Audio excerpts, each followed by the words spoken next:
Assalomu alaykum. Azizlar, bugun juda muhim, ammo ko'pchilik yetarlicha ahamiyat bermaydigan bir mavzu haqida gaplashamiz.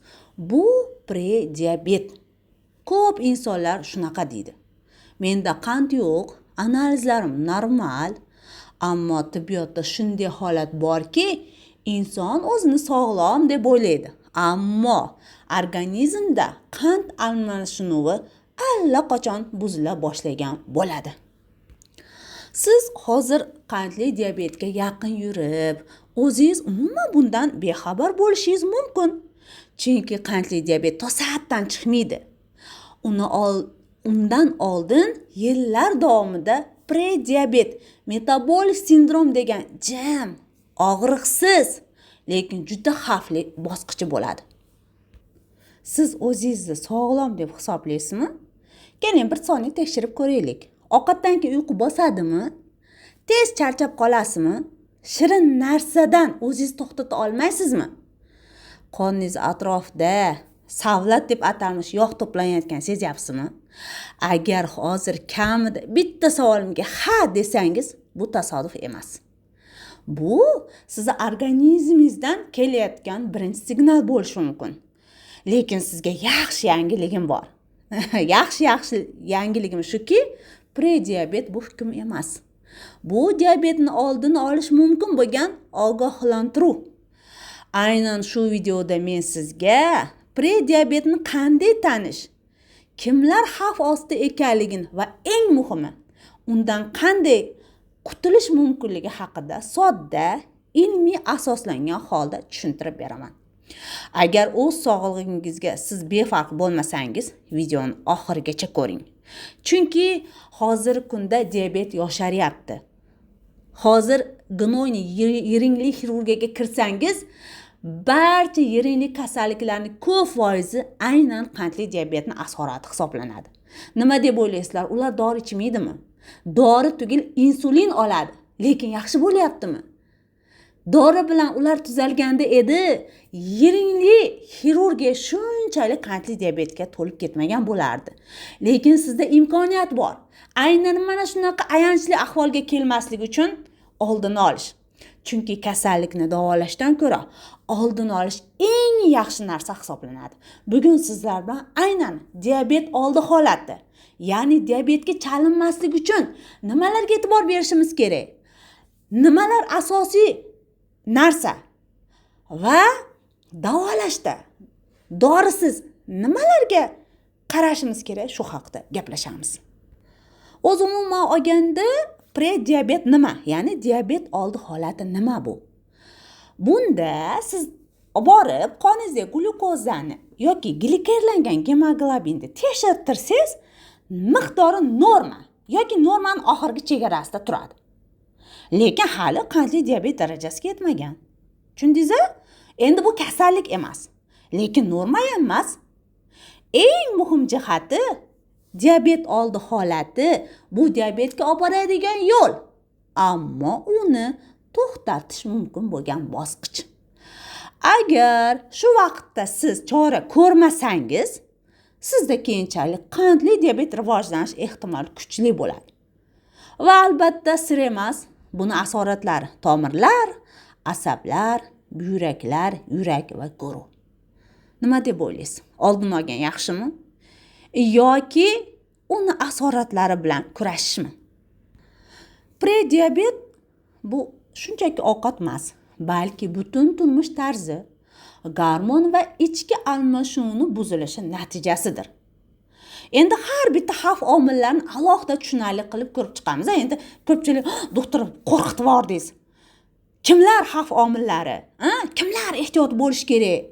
Buni ham bittalab aytib keting deysizlar. Boshladik. Demak, xavf omillari. Birinchi o'rinda ortiqcha vazn va qorinda yig'ilgan yog'lar. Eng birinchi xavf. Bu yerda vaznning o'zi to'g'ri emas, balki qayta yog' to'plangani muhim. Qorin atrofidagi yog'lar, ya'ni biz avtoritet, bu shunchaki kosmetik muammo emas, balki bu yog' to'qimasi insulinga qarshi gormonlar chiqaradi, yallig'lanishni oshiradi, insulin resistentnessga olib keladi. Bel aylanamiz agar ayollarda 80 santimetrdan oshsa, erkaklarimizda 94 santimetrdan oshsa, bu prediabet xavfi degani.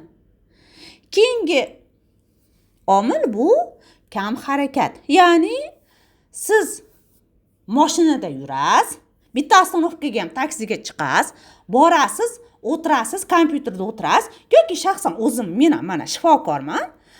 Har 20 minutda patsiyentim kiradi, hattoki to'g'risi dumbam uyushib qoladi-da. Damda turib voy deb boraman. Ya'ni mana shunaqa o'tira hayotda o'tirsangiz, o'tirib ishlasangiz, qanaqadir buxgalteriya bo'lishi mumkin, vrachlar bo'lishi mumkin yoki boshqa hozirgi kunda eng ko'p qilinadigan ish bu o'tirib qilinadigan ish, to'g'rimi? Umuman olganda kam harakatli yashirin xavf. Ko'pchilik ovqatni cheklaydi, lekin umuman harakat qilmaydi. Bu yetarli emas. Nimaga? Chunki harakatsizlik natijasida mushaklar glyukozani qabul qilmaydi. Insulin samarasiz bo'ladi. Qonda qand fisht aylanib yuraveradi.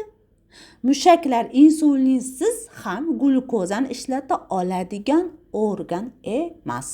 Shuning uchun oddiy yurish ham qandni tushiradi, prediabetni ortga qaytarishga yordam beradi. Keyingisi bu noto'g'ri ovqatlanish. Faqat shirinlik emasda bitta. Ko'pchilik shirinlikni ayblaydi, lekin asosiy muammo bu yerda shirinlikdan tashqari oq un. Ya'ni tez hazm bo'ladigan uglevodlar, oq guruch, kartoshka, o'ta qovurilgan ovqatlar, gazli ichimliklar, yashirin glyukoza saqlovchi vositalar. Bular nima qiladi? Qandni tezda ko'taradi, insulinni haddan tashqari ortsa chiqishini tezlashtiradi. Bu haqda men insulin rezistentness haqidagi suhbatimda gapirganman, shuning uchun qaytarib yurmay, shuni eshitinglar, xo'p? Endi har doim insulin chiqaraveradi, oshqozon osti bezi chiqaraveradi. Oxiri nima deydi? Pashol deydi, va charchadim sendan deydi. Natijada insulin rezistentness rivojlanadi. Keyingisi faktor, demak, omillar doimiy stress va asabiylik. Stress bu faqat ruhiy holat emas, azizlar. Bu gormonal holat ham. Stress vaqtida kortizol chiqadi. Kortizol dugonasi insulinni olib chiqadi. Qand oshadi, insulin ta'siri pasayadi. Doim stressda yuradigan, qog'i osilgan insonlar kam yesa ham qandi oshishi mumkin. Vazn tashlash ham qiyin bo'ladi. Shunday ekan, stressni davolamay turib, diabet oldi holatni to'liq nazorat qila olmaymiz. Keyingi xavf omili bu uyquning yetishmasligi. Sirkad ritmni buzilishi, kech uxlash, kam uxlash, haddan tashqari ko'p uxlash. Bu ham insulin sezuvchanlikni pasaytiradi. Gormonal muvozanatni buzadi. Kuniga 6 soatdan kam uxlash prediabet xavfini oshiradi. Bu ilmiy isbotlangan narsa. Keyingi xavf omil bu yoshni ko'tarish, ya'ni 35-40 yoshdan keyin mushak massasi kamayadi, gormonal fon o'zgaradi, to'g'rimi? Ayollarda menopauza boshlanadi, erkaklarda andropauza boshlanadi. Bu ham juda katta ahamiyatga ega. Biz estrogendan doim xursand bo'lishimiz kerak, rahmat aytishimiz kerak estrogenga. Insulin oshadi, lekin sezuvchanlik kamayadi. Endi shunaqa vaqtda yoshdan degan bahona bilan o'zini oqlash kerak emas-da. Ya'ni yosh bu nazorat qilish kerak bo'lgan davr. Bizda nima qilamiz? Pensiyaga chiqamiz, ziyofatni ko'paytiramiz, qaynashqa bo'lamiz. Bo'ldi. Yana ham xavf omilini kuchaytirib beramiz. Keyingi xavf omillardan bu irsiyat. Genetikada agar ota-onada buvi, tog'a, amma, xola bor, qandli diabet bo'lsa, xavf 2-3 barobar oshadi. Lekin gen degan hukm emas. Har doim aytaman, irsiyatni biz o'zgartira olmaymiz, lekin aldashimiz mumkin. Tushunarlimi? Qanaqa qilib? Ya'ni yuqorida xavf omillar yo'qotib. Tushunarli? Ota-onangiz masalan noto'g'ri ovqatlangan bo'lsa, noto'g'ri ovqatlanmaysiz. Kam harakat bo'lsa, kam harakat bo'lmaysiz. Semiz bo'lsa, siz ozasiz. Bo'ldi. Genni aldashimiz kerak. Gen aktivlashish uchun noto'g'ri ovqatlanishingiz kerak, semiz bo'lishingiz kerak, kam harakat bo'lishingiz kerak. Tushunarli? Ayollarga xos xavf omillari bular nima? Agar sizda homiladorlik vaqtida qand ko'tarilgan bo'lsa, gestatsion qandli diabet deymiz, undan keyin bola tuqqandan keyin sekin o'sib tushadi. 4 kilodan katta bola tuqqan bo'lsangiz, tuxumdon polikistozi sindromi tashxisi bo'lsa, erta yoki kech klimaks bo'lsa, bu holatlarda insulin rezistentность bilan bog'liq bo'ladi. Keyinchalik siz diabetga moyil bo'lishingiz mumkin. Prediabet sizda o'sha vaqtda ham bo'lishi mumkin. Tushunyapsizlarmi? Keyingi xavf omillari yuqori qon bosimi va qondagi xolesterin triglitseridlarning muvozanatini buzilishi. Umuman olganda azizlarim, prediabet ko'pincha yolg'iz kelmaydi. U bir nechta dugoshlari bilan keladi. Qon bosimi yuqori bo'ladi, triglitseridlar oshgan bo'ladi, yaxshi xolesterin past bo'ladi va biz buni metabolik sindrom deb qo'yamiz. Chiroyli qilib boru. Agar bu uchalasi birla bo'lsa, prediabet holati juda ham yuqori bo'ladi. Va keyingi xavf omillari ichak bu ikkinchi miya. To'g'rimi? Ichak bizi bog'rimiz yo'g'imiz. Ichak mikrobiomi. Aynan ichak mikrobiomi buzilishi. Yangi tadqiqotlar shuni ko'rsatadiki, agar ichak mikrobiotasi buzilsa, yallig'lanish ortadi. Sistemniy vaspaleniya, insulin rezistentность kuchayadi. Shunaqa bizda mikrobiom borki, semirtiradigan mikrobiom bor. Tushunyapsizlar? Ya'ni mikrobiota buzilsa, biz ichagimizdagi, umuman bizdagi, terimizdagi, ichagimizdagi mikrobiom buzilishi insulin rezistentностьni kuchaytiradi. Qand nazoratini yomonlashtiradi. Buni sabablar juda ko'p. Nosog'lom ovqatlanish, dag'al kletchatka kam yeyish, antibiotiklar palapartish olish, qayta ishlangan mahsulotlar ko'p yeyish. Umuman olganda mana shu yuqoridagi xavf omillar sizda bormi yo'qmi? Yaxshilab o'ylab ko'ring. Prediabet bu shirinlik emas, faqat shirinlik emas yoki faqat vazn emas. Bu ovqat, harakat, gormon, stress, uyqu, irsiyat. Tutish va chiqarish hammasi birgalikda raqsga tushadi. Kimda kamida 2-3 ta xavf omil bo'lsa, qulog'ini ding qilmay eshitsin. Albatta u tekshirilishi kerak. Endi shuncha gapdan keyin, "Voy doktor, qanaqa belgilari bor? Menda mamdaq faktorlar bor" deysiz, to'g'rimi? Demak, erta belgilari diabet lop aytib tug'ilib qolmaydi-da. To'g'rimi? Prediabetning eng xavfli tomoni shundaki, qichqirib signal bermaydi. Ko'p odamlar shunaqa deb o'ylaydi. Menda hech qanaqa shikoyat yo'q. Lekin organizm asta-sekin insulin bilan muammo bor deb bizga signallar yuborishni boshlaydi. Endi mana shu signallarni birma-bir ko'rib chiqamiz. Birinchi signal tez charchash va quvvatni yo'qolish. Bor-u, o'zi yaxshilab uxlab turgan bo'lsangiz ham ertalab turamiz. Xuddi uxlamagandingizda. Bor-u, kechasi bilan ketmon chovib chiqqansiz. Kunda o'rtasida kelib ham horib charchab qolasiz. Hech narsa qilmasangiz ham toliq ko'rasiz. Nimaga? Endi sababi ko'p. Shulardan biri qonda glyukoza bor, lekin hujayra uni ishlata olmayapti. Energiya bor, ammo organizm undan foydalana olmayapti.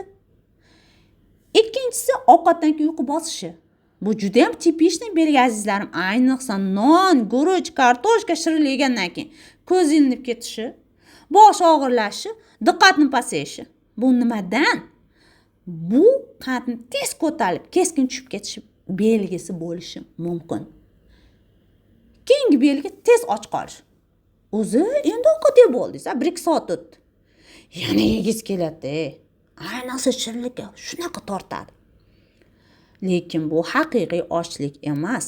Bu sizdagi insulin noto'g'ri ishlayotganining belgisi hisoblanadi. Keyingisi shirinlikka kuchli ishtiyoq.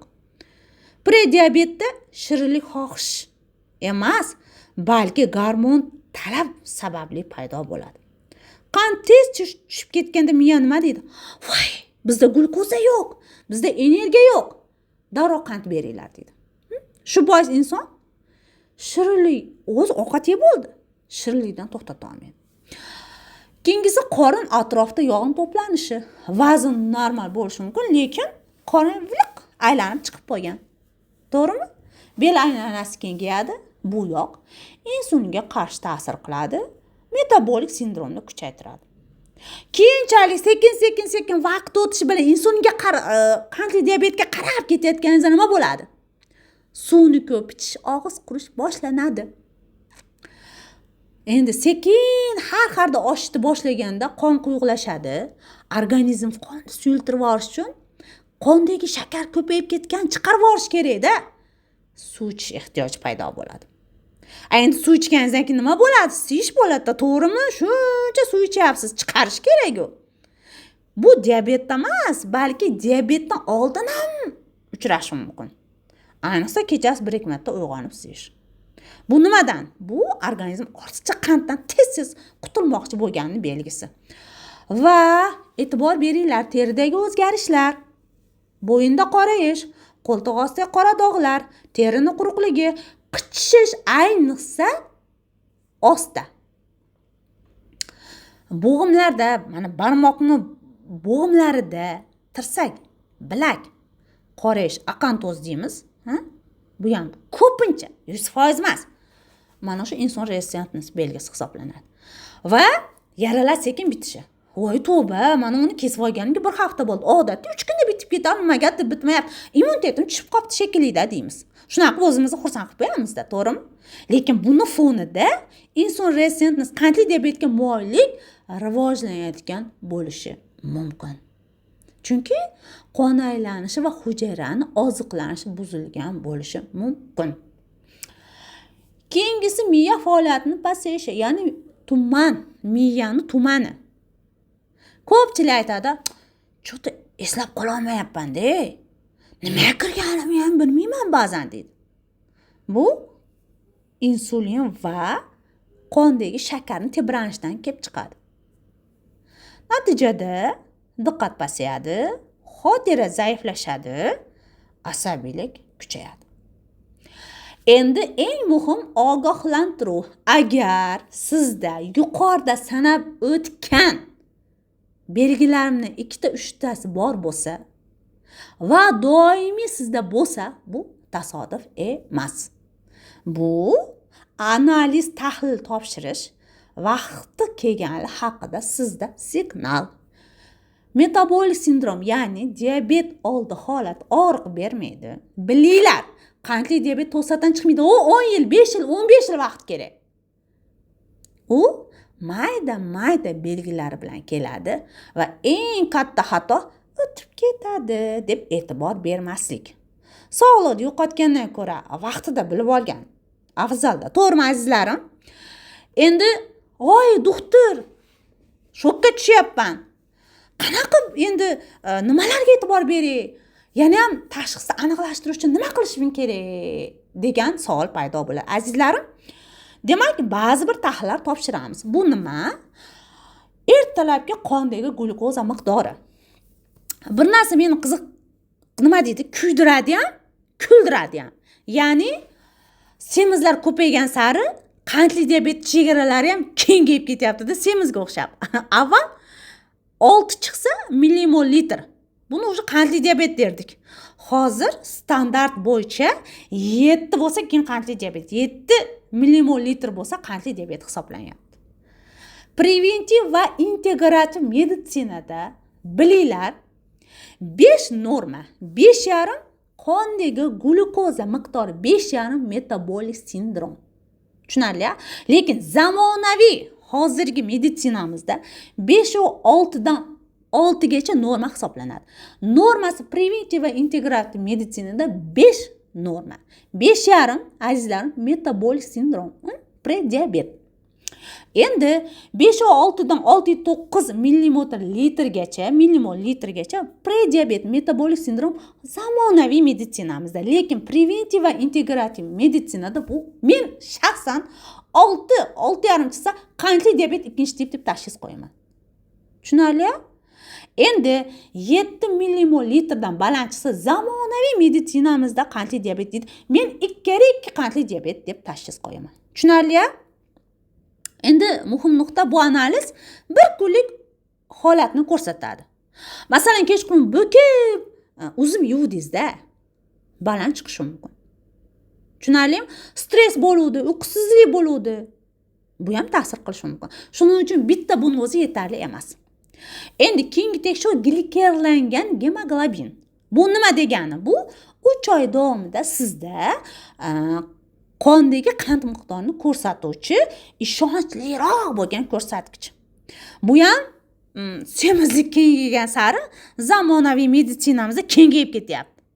Haligi qandli diabetda aytdim-ku, xuddi shu. Ya'ni 5-7 gacha norma zamonaviy meditsinada. Men uchun normasi 5,5 gacha. Tushunarli? 5 norma, 5,5 metabolik sindrom, 5-7 уже men uchun kasallik. Demak, xuddi shu nimaga erta nahorgi och qoringa o'lchayotgan glukoza miqdori bilan deyarli bir xil interpretatsiya qilganimizda. Keyingisi endi bu nimaga ishonchli? Chunki bu bir marta ovqatni noto'g'ri qilsangiz yo bir marta stressga tushsangiz ko'tarilib ketmaydi-da. Bu 3 oylik narsa. Shuning uchun bu unaqa katta aldamaydi. Endi buni ham o'ziga yarasha kamchiligi bor. Nima? Kamqonlik. Tushunarli? Keyin qon kasalliklari bo'lsa, noto'g'ri natija chiqishi mumkin. Keyingisi glukoza tolerantlik testi. Bunda och qoringa kelasiz, 75 gram shakarni shiqillatib 1-2 stakan suvga eritib ichasiz. 2 soatdan keyin qand, demak birinchi kelganingizda bitta o'lchanadi. 75 gram shakarni shiqillatib aralashtirib ichsangiz, undan keyin 2 soatdan keyin o'lchanadi. 2 soatdan keyin zamonaviy meditsina bo'yicha 708 millimol litrgacha bo'lsa, norma hisoblanadi. 708 dan 11 millimol litrgacha bo'lsa prediabet deyiladi. 11 dan baland точно diabet. Tushunarlimi? Tushunarli? Endi bu test nimani aniqlaydi? Insulin ichida berilyaptimi yo yo'qmi degan gumonni aniqlatadi. Erta bosqichda juda muhim. Har kimga kerak emas, shart emas borib olib 75 gram shakarni ichib olishingiz, lekin shubha bo'lsa albatta tekshirish kerak. Homiladorlikda tekshirish kerak, bizda afsuski ko'pincha tekshirilmaydi. Keyingisi insulin. Ertalabda och qoringa insulinni tekshiramiz. Endi agar sizda insulin yuqori bo'lsa, qand normal bo'lsa, bu bilingki insulin rezistentning erta bosqichi. Endi bu ham ba'zi laboratoriyada 12 beradi, ba'zilarda 20. To'g'risi hayron qolaman, shokka tushaman. Normada 5, 6, 7. Insulin 7 dan baland bo'lsa biling, insulin rezistentning. Bu preventiv va integrativ meditsina bo'yicha. Tushunarli? Xo'p, keyingisi qo'shimcha tekshiruvlardan lipid profili, ya'ni xolesterin, yaxshi yomon xolesterinlar, triglitseridlarni tekshiramiz. Odatda yaxshi xolesterin past, yomon xolesterin baland, triglitseridlar yuqori bo'ladi. Bu metabolik sindrom deb ataladi. Tomirlarda xavf oshganini ko'rsatadi. Qachon bular tekshirishimiz kerak? Demak, 35 yoshdan oshgan bo'lsangiz, ortiqcha vazn bor, oilada diabet bor, prediabet belgilari bor. Yilda kamida 2 marta tekshiruv qilish kerak. Eng katta xato faqat och qoringa qand normal ekan deb xotirjam bo'lish, analizlarni o'zboshimchalik bilan talqin qilish, belgilarni inkor etish, ya'ni o'zimizni aldash. Chunki ko'pincha bemorlarim o'zini aldaydi, qo'rqadi. Qo'rqqan bilan nimaga erishasizlar? Uni o'rniga kelinglar, tekshirtinglar, xavf omillari bormi? Oldini olinglar, to'g'rimi? Oldini olish oson-ku. Prediabetda, xo'p, endi mana doktor bo'ldi, o'zi mana insulinim baland, tako belgilar, faktorlar bor. Nima qilaman? Davolaymiz. Qanaqa qilib? Dori emas, qarorlar davolaydi. Tushunarlimi? Birinchi miyadan boshlaymiz davolashni. Prediabet bu kasallik emas. Tushunarli? Bu organizmda kelgan sariq chiroq bor. Sariq chiroq sizni ogohlantiryapti. Hushyor bo'l, hushyor. Hushyor bo'l, keyin o'tib ketishimiz mumkin qizilga deb. Prediabet davolashda dori 2-o'rinda. 1-o'rinda sittay zaruriya. 6 muhim zarur shart. Bu haqda alohida video qilganman. Shuning uchun qisqa aytib ketaman. Tushunarli? 1-o'rinda demak ovqat. Ovqatingiz yo davo bo'ladi yoki zahar bo'ladi. Prediabetda kam ye yoki ko'p ye degan emas. Bu tartib bilan yeyish Vaqti bilan golodovka, ochlik kurslari qilish albatta. Tez hazm bo'ladigan uglevodlar chetlash oltin qoida. Ovqatdan keyin uyqu bosmasa to'g'ri yo'ldasiz. Bor-u, Tibbun Nabaviyda kelgan. Oshqozonni 3ga bo'l, 3dan 1 ovqat, 3dan 1 havo, 3dan 1 suv. Всё. Tushunarli? Albatta harakat. Bu tabiiy insulin. Bilinglar, nimaga harakat qilmadi, u o'ldi degani. O'ldi degan, tushunyapsizlarmi? Chunki harakat qilganda mushaklar qandni insulinsiz ham ishlatadi. Qonda qand pasayadi. Insulin resistentность kamayadi. Hech olmasam yuraylik azizlar. Yurish men eng yaxshi ko'rganim yurish. To'g'risi yugurishni yoqtirman, lekin yaxshi o'zi. Sitay zaroyada badan tarbiya deyiladi. Demak, haligi oltin salomatlikni olti qoidasi degan suhbatni eshitamiz. Endi sport zali shart emas. Vaznni kamaytirish ham juda zo'r foyda beradi. Demak, uyquni to'g'rilaymiz, gormonlar to'g'rilanadi. 6 soatdan kam uxlamiz, 9 soatdan ko'p uxlamiz. Stresslar yo'qotamiz, shukr, ibodat, istig'for, to'g'rimi? Bu dunyo nima deydi? Kimda stress yo'q, azizlar, aytinglar, kimda yo'q stress? Hammada bor. Rasululloh qanaqa bo'lganlar? Tabassum qilganlar. Tabassum qilamiz. Namoz, nafas mashqlari, sayr, hammasi isbotlangan narsa. Va albatta ichak sog'lig'i, mikrobiom. Chunki bu kontrolni yangi qalasi. Ichakda yallig'lanish bo'lsa, mikrobiom buzilsa, insulin resistentность oshadi. Shuning uchun yana qayerga boramiz? To'g'ri ovqatlanishga boramiz. Qachon dori kerak bo'ladi? Sizda xavf juda yuqori bo'lsa, analizlaringiz yomon chiqsa, unda shifokor tomonidan belgilanadi. Dori, lekin bilinglar, hayot tarzini almashtirmaydi. Faqat yordam beradi. Tushunarlimi? Men yonimga bemorlar keladi, insulindan chiqarganman. Juda ko'p bemorlarimni insulindan, endi metforminni qo'yavering yoki boshqa qandli diabet dorilarini qo'yavering. Insulindan chiqarganman. Chunki ularda insulin kerakdan ortiq ishlayapti. Bor-u, kerak emas umuman ularga insulin. Oshib yotibdi. Hayotni to'g'rilab qo'yaylik. Oddiy biologik aktiv dabavkalar beraylik. Bo'ldi, juda ko'p chiqib ketadi. Bu shunchaki mif, afsona emas. Bu men qilgan ishlarim. Juda ko'p ilmiy tabobat qilgan ish.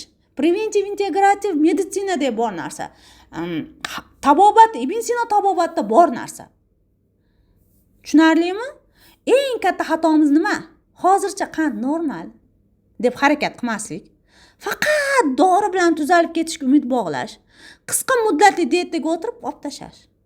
Umuman olganda xulosa, prediabet bu taqdir emas. Bu genni hukmi ham emas. Bu bugunni tanlovi, ertangi sog'liqni belgilaydigan holat. Bugun qadam tashlasangiz, ertaga diabet bo'lmaysiz. Azizlar, bugun sizlarga yetkazmoqchi bo'lgan ma'lumotlarim shulardan iborat edi. Sizlar bilan bugun doktor Gulbahor, preventiv va integrativ shifokor, ilmiy tabobat mutaxassisi, pediatr, Zaytun Medtib klinikasining ayollar bo'limi rahbari va shifokor suhbatda birga bo'ldi. Azizlar, agar sizda shu va shunga o'xshagan muammolar bo'lsa, bemalol kelib, bizlarning Zaytun Medtib klinikasida tabiiy usullar bilan davolanishni amalga oshirishingiz mumkin. Bizning klinikamizda ochlik bilan davolash. Chunki biling, ochlik bu irodani kuchaytiradi. Ochlik bu nafs tarbiyalaydi. Siz mana shu ochlik kursini qilsangiz, nafsingizni tarbiyalab olasiz. Biz bunga yordam beramiz. Chunki qandli diabetni davolovchi narsa bu ocharish. Bu yosharish.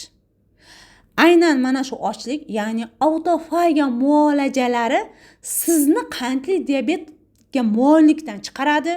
Prediabet metabolik sindromidan xalos bo'lishga yordam beradi.